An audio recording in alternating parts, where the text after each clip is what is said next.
Hello friends, வணக்கம். Welcome to Happy Homemakers channel. எல்லாரும் நல்லா இருக்கீங்களா? இன்னைக்கு நம்ம பார்க்க போற டிஷ். இதுக்கு தேவையான பொருட்கள் 2 கப் அளவுக்கு மைதா, தேவையான அளவு உப்பு, 1/4 டீஸ்பூன் அளவுக்கு ஓமம், 3/4 கப் அளவுக்கு நல்ல சில்லுன்னு இருக்கிற தண்ணி, 4 டேபிள் ஸ்பூன் அளவுக்கு எண்ணெய். நான் இன்னைக்கு இந்த ஆர்கானிக் மைதா யூஸ் பண்றேன். தேவையான அளவு உப்பும் ஓமத்தையும் சேர்த்துக்கலாம். 4 டேபிள் ஸ்பூன் அளவுக்கு எண்ணெய் சேர்த்துக்கலாம். நீங்க எண்ணெய்க்கு பதில் நெய்யோ இல்ல வெண்ணெயோ கூட சேர்த்துக்கலாம். இப்ப முதல்ல இது எல்லாத்தையும் சேர்த்து நல்லா கலந்துக்கலாம். மாவை நல்லா கலந்துக்கிட்டு இப்படி எடுத்து பிடிச்சோம் அப்படின்னா அப்படியே கெட்டியா நிக்கணும். நம்ம உதுத்து விட்டோம்னா உதிரணும். இந்த பதத்துக்கு நீங்க முதல்ல கலந்துக்கோங்க. அதுக்கப்புறமா நம்ம எடுத்து வச்சிருக்கிற அந்த 3/4 கப் தண்ணிய கொஞ்சம் கொஞ்சமா விட்டு பிசைஞ்சுக்கலாம். இது நல்ல கெட்டியமா இருக்கணும் இந்த மாவு.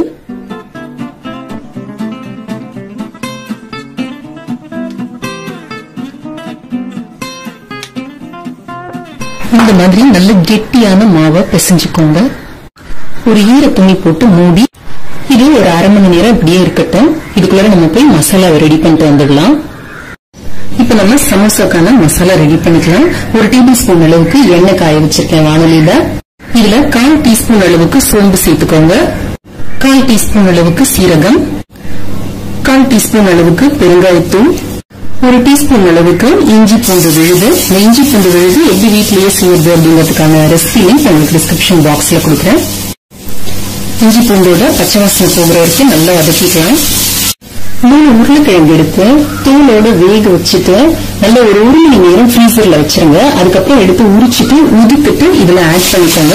ஃப்ரீசர்ல வச்சு எடுக்கிறதுனால ரொம்ப தண்ணியா பேஸ்ட் மாதிரி ஆகாம இருக்கும். உருளைக்கிழங்கு சேர்த்து நல்லா வதக்கிக்கோங்க.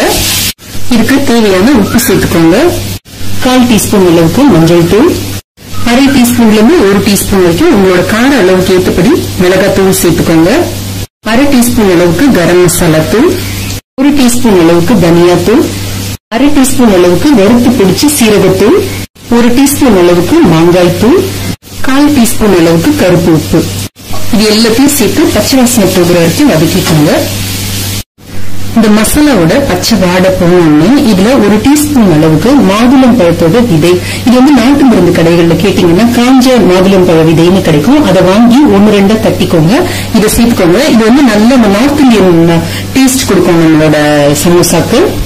1 டேபிள் ஸ்பூன் அளவுக்கு உடைச்ச முந்திரி இல்லாட்டி நிலக்கடலை கூட சேர்த்துக்கலாம். 1 டேபிள் ஸ்பூன் அளவுக்கு காஞ்ச திராட்சை, பொடியா நறுக்கின கொத்தமல்லி 1 டேபிள் ஸ்பூன் அளவுக்கு.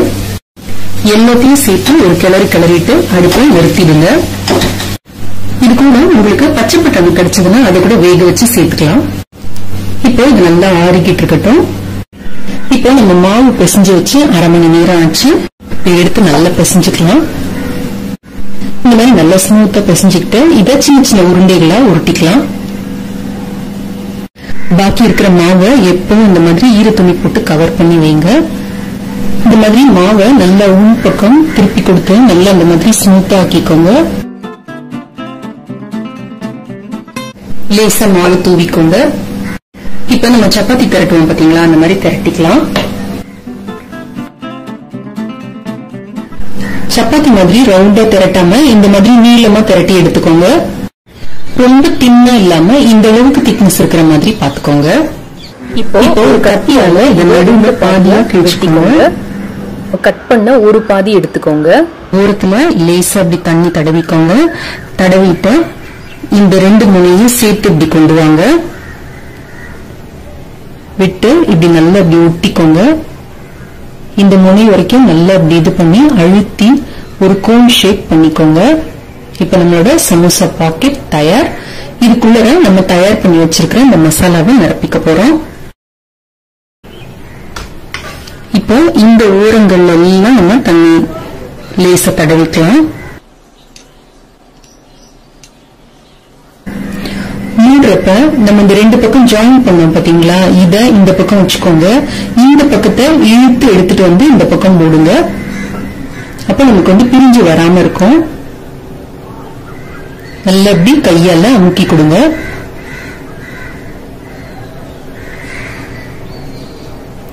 பாத்தீங்கன்னா நமக்கு சமோசா ஷேப் கிடைச்சிருச்சு.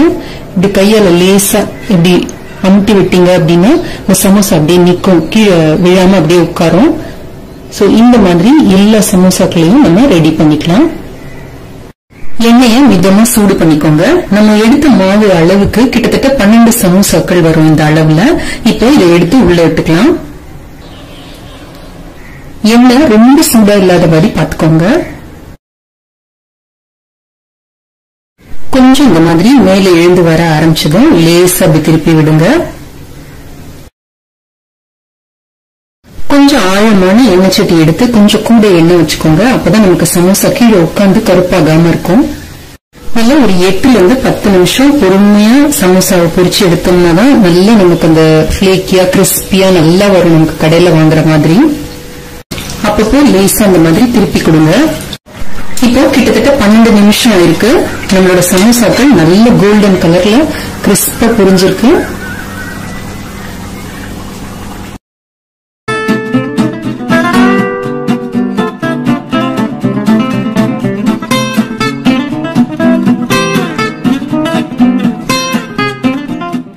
சமோசாக்கான கிரீன் சட்னி, ஸ்வீட் சட்னி ரெண்டுத்தோட லிங்க்கும் கீழே நான் டிஸ்கிரிப்ஷன் பாக்ஸ்ல கொடுத்திருக்கேன், பாருங்க.